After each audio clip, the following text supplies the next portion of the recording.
नमस्कार. आता बघा, उगीच इतके दिवस मी बायकोचं कौतुक करतोय, आता अख्खा महाराष्ट्र करतो. बरोबर की नाही? मी म्हटलं होतं तुम्हाला की तिच्यातल्या अभिनेत्रीला फक्त अशा रोलची वाट पाहत होती ती. त्यामुळे आता काय, तिच्या अभिनयाबद्दल सगळा महाराष्ट्र बोलेल. मी आपला आनंदाने तृप्त मनाने ऐकणार.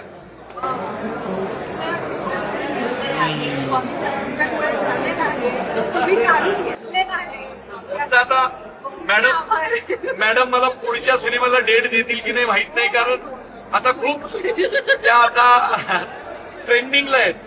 त्यामुळं मॅडम मला पुढच्या सिनेमाला तुम्ही वेळ द्या.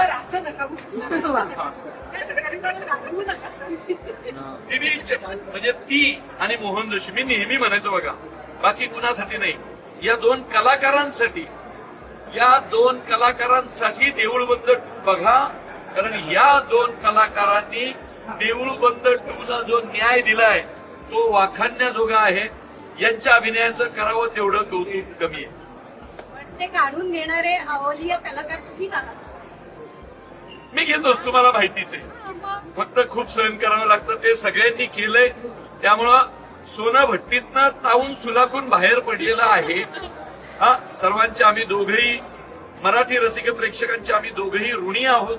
कारण तुम्ही आमच्या चित्रपटाला हे जे टोकाचं यश दिलंय, आमच्या मागं कुणी नाही ना, कुठली कॉर्पोरेट कंपनी आहे ना, मोठा चॅनल आहे, काही नाही हो. आम्ही असाच सिनेमा रिलीज केला या पत्रकारांच्या, प्रेक्षकांच्या जीवावर. ना कुणी मोठी स्टारकास्ट आहे, आम्हीच आपल्या फिरत होतो पब्लिसिटीला. पण पुन्हा एकदा सिद्ध झालं, महाराष्ट्रातील रसिक प्रेक्षकांना काय लागतं? चांगला कॉन्टेंट, चांगला विषय लागतो, मग ते सिनेमा सुपरहिट करतातच. धन्यवाद.